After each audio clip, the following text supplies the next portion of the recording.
the suppression of pro-Palestine, anti-genocide protests on Columbia's campus, as well as the spreading of those protests to universities like Yale, MIT, NYU, Tufts, the New School, in the form of basically encampments on various parts of the campus, where the student body basically refused to leave and camped out in solidarity with Gaza, demanding that their universities divest from either weapons manufacturers or literally their relationships with the government of Israel, echoing the protests that were done in order to pressure the government of this country to divest from South Africa decades before. And the protesters have been immensely clear that they have taken tactics or borrowed tactics from both those protests against apartheid South Africa and then also protests in 1968 against the Vietnam War. And the crackdown on these demonstrators and these students is incredibly reminiscent of that latter example. This is the most robust crackdown of anti-war protests, I think, since Vietnam. And the conversation is going to be about the protests, the nature of the protests, the alleged anti-Semitic incidents at some of these protests. And you see footage online. It's difficult to discern whether these are provocateurs or not, to be honest with you. And I don't doubt that there have been anti-Semitic incidents in these protests. Absolutely.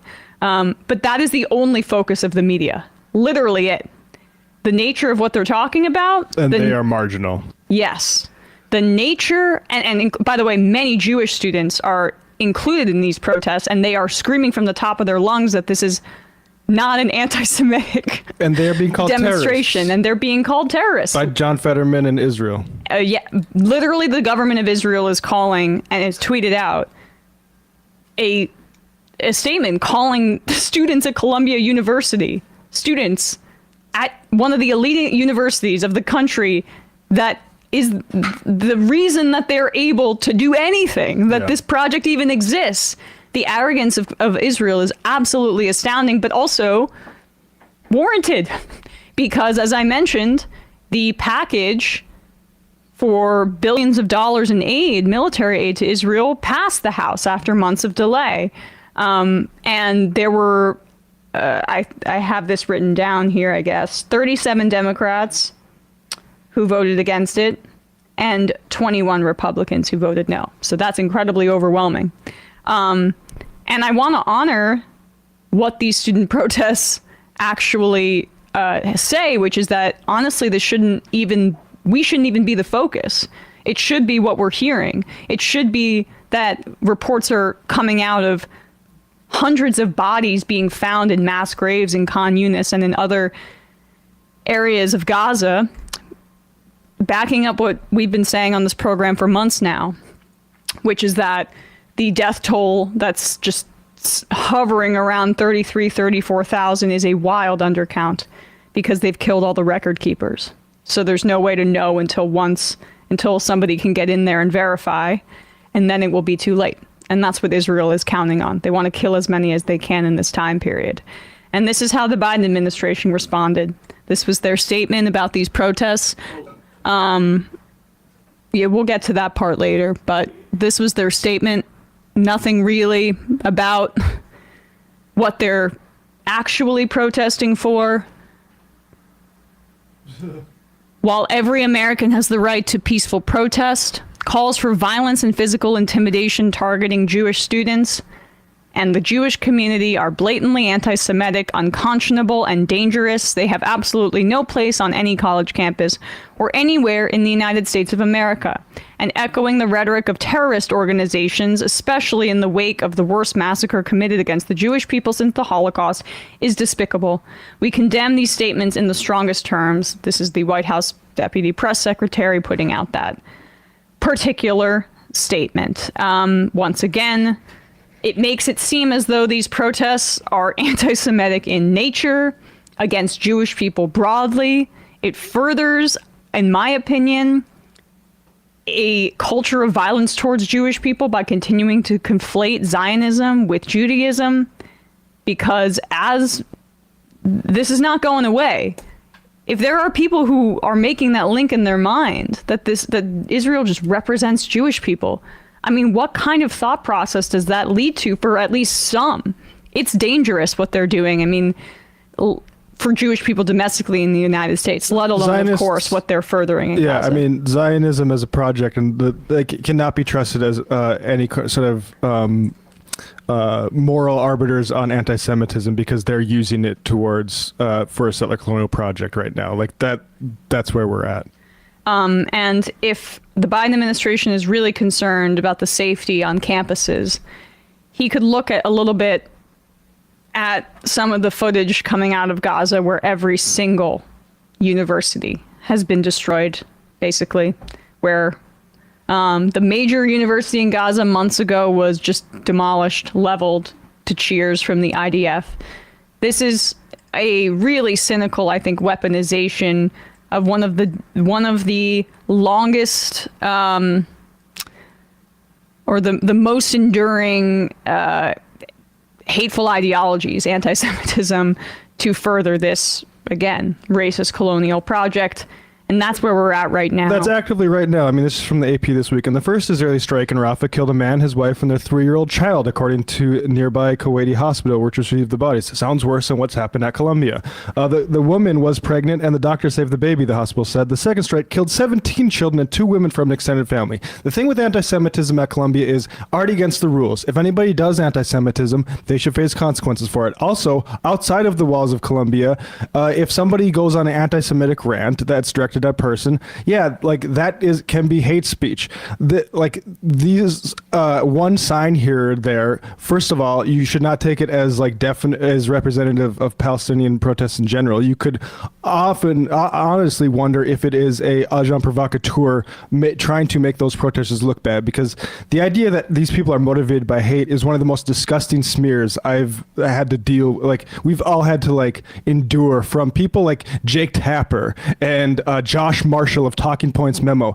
I am sick of this sort of smear going on against kids that are just standing up for what the world needs right now. Yeah, and we know that, by the way, pro-Israel organizations have made efforts to hire provocateurs in the past. Walid Shahid put this out there. This was from a few months ago, but it was the Shirion Collective put out a tweet asking for volunteers to wear keffiyehs and walk into demonstrations masked. Okay, this is again, from a few months ago, but the point is that they advertised these tactics. Of course, and we've seen them do plant stuff on signs and do stuff like that. It's because they need to take away eyes from the fact that, again, 17 kids just bombed, just dead in one go. Yep. And we're talking about a sign. A stupid sign ahead of a ground invasion. That's not even indicative of what's actually going on. Because what the Zionists that are complaining about these protests are really afraid about is that their kids might see actually those kids are right, and my bigot dad or whoever it is actually supporting a genocide now. And what the hell does that mean for my life? Bingo Dango says Hasbaras all over the internet are trying to push the line that the Columbia protests is Unite the Right 2.0, which is insane because I don't even remember any Zionist outrage about Charlottesville at the time that it happened. It's a despicable smear by people who are trying to point the way away from a active genocide that's happening right now. And all those people, you should point the finger. You should not be defensive. You should point the finger right back and go on the offensive against them. It's becoming easier to go on the offensive against Zionists because as this genocide continues, their position becomes day by day more and more untenable in terms of just normie people. I can speak to it anecdotally. Democrats who just watch MSNBC, they're starting to get uncomfortable. And, a family member the other day, I put it in the terms of racial segregation to her, Israel and Palestine. And for the first time, she was like, well, why don't they say that on mainstream media? Well, I wish they would. Yeah. Because honestly, that was part of what we praised about Ta-Nehisi Coates coming out fairly early on to describe what he saw in the West Bank. This is a great entry point for normie Democrats or liberals to view this in the correct framework. But with all that said, part of the reason that Zionists are getting increasingly desperate is because they are losing the narrative just because of the facts on the ground, which should not escape people. That's what the focus should be. But this professor at Columbia has been getting a lot of attention for calling his own students terrorists, which I think creates a pretty unsafe environment for them. Yeah. Also echoed by the State of Israel, tweeting out calling Columbia University students terrorists. But this was him walking around all hysterical on campus the other day. Again, professor at this university, observing the protests. I know it's painful to say this. I know there's a fraud history in the United States with U.S. colleges, but it's time to bring in the National Guard because the NYPD is in over their head. Obviously, the President Shafiq and the administration are unwilling to do anything about this. I know it's And then after that, by the way, cops were called. The NYPD was called to remove students from campus and arrest them.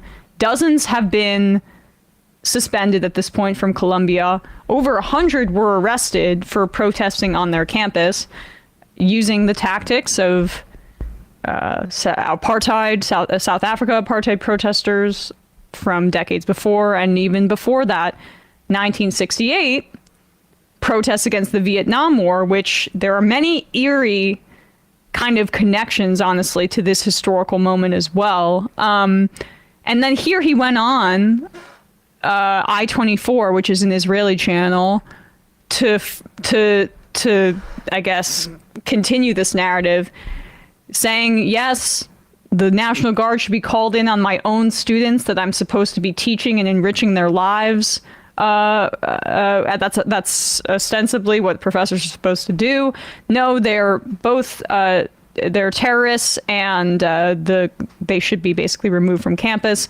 He continued talking about this on Sunday. This is an important topic. This is not just about Columbia. This is every U.S. college. They have said that they are going to bring down Columbia first, and then as a domino effect, we'll have all other universities. But I want to make clear one thing before I talk about my own actions. What we're seeing now at Columbia, and I don't use this word lightly, we're not seeing ideological war. We're not seeing support for terrorism. We are seeing terrorism. Last night, we had at Columbia a protester, one of the protesters in the student mob, holding a sign calling the El Qassam Brigade, the Hamas military wing, to kill Jewish students with an arrow pointing at the Jewish students that were standing there. Right? We are seeing Hamas on campus, and this makes President Minu Shafiq a Hamas supporter. Every minute that she does not let in the NYPD, because she's not letting them in. That's why you see the NYPD outside and the terrorists inside. We've had the leader of the domestic terrorist organization within our lifetime.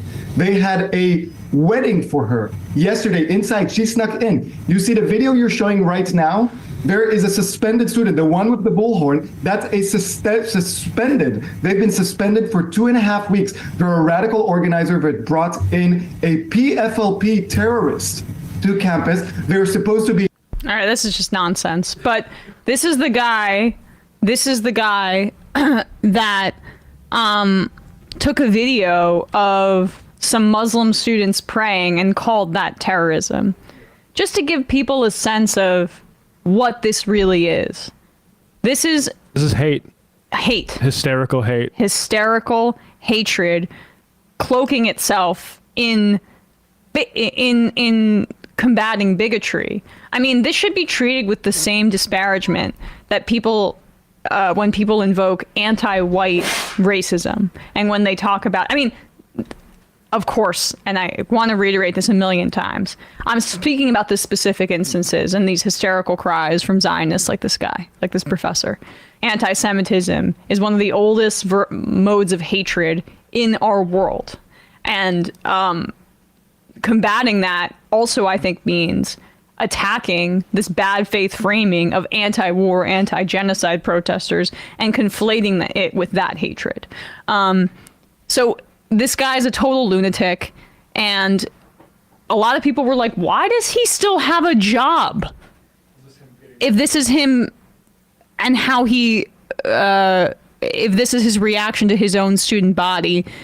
And we may have a bit of an update on that. So he basically, after a demonstration that he was a part of, he tried to swipe his ID to get back into an area of campus, and the chief operating officer of Columbia met him at the entrance and basically was sort of like watching him be denied access. Spoiler alert, I wanted to enjoy this fresh. Here we go.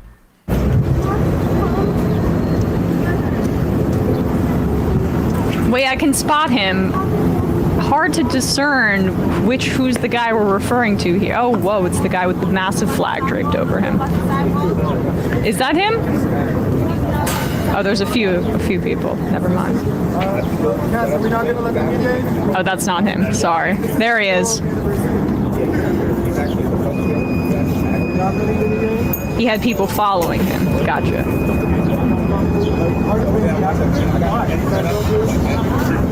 Wait. Everybody, my car has been deactivated. My car has been deactivated. This is Gerald Lewis. They were in the meeting. All right. When I asked them if Hamas the terror going to take it, and they couldn't say that it is a terrorist organization. So yeah, I just want to make a point about that hysterical genocide spokesperson there can shut up. Terror attacks on Columbia campus. Now, there was an attack on pro-Palestine protesters with skunk spray. What was revealed later as skunk spray, but how do you know what it is at the moment you're asphyxiating and choking on a terrible scent? Chemical attack, you might call it, by a former IDF student who now insists that they're being discriminated against because they're former IDF. That is my understanding of the development of that case. That is way more of an attack than anything like some sort of sign. Are you kidding me? Like, please. It's just amazing to hear. It was a little hard to hear amidst the din of the street noise, but basically him being like, wait, are you not letting media in? Then he tries his own ID card. He's like, wait, you're not letting me in? And then he goes immediately, because this guy obviously wants to become like a cancel culture cause celeb after this. Oh my gosh. He turns around and goes, everybody, I'm being denied. Everybody! It's like, hey, everyone, look at me. He will be doing not just I-24. He's going to be on Fox. Tomorrow. Fox, yeah. Daily Wire. Yeah. There will be a whole profile of his courage on the Free Press, Barry Weiss. Right, Free Press, University of Austin faculty. Who has not, I mean, it's so, what's incredible is that these free speech warriors have just shown their ass, but they don't even respect the audience enough that they were speaking to about how free speech on college campuses was being suppressed and all these conservative voices are being suppressed. They don't even respect their own arguments enough to actually even address what's happening right now, which is the biggest crackdown on campus free speech in decades. It was such an obviously cynical ploy that they don't even feel the need to address it right now, which is astounding to me. But it should be instructive to people who ever fell for those arguments before. It should be the guide going forward for any newsroom, but of course it won't be. And also, it's also very, very apt that it's on the campus that Barry Weiss, went the campus of the university that Barry Weiss attended when she gained her first, bit of notoriety by, reports in the student newspaper that she was actively trying to get some of her professors who were pro-Palestine fired from their jobs.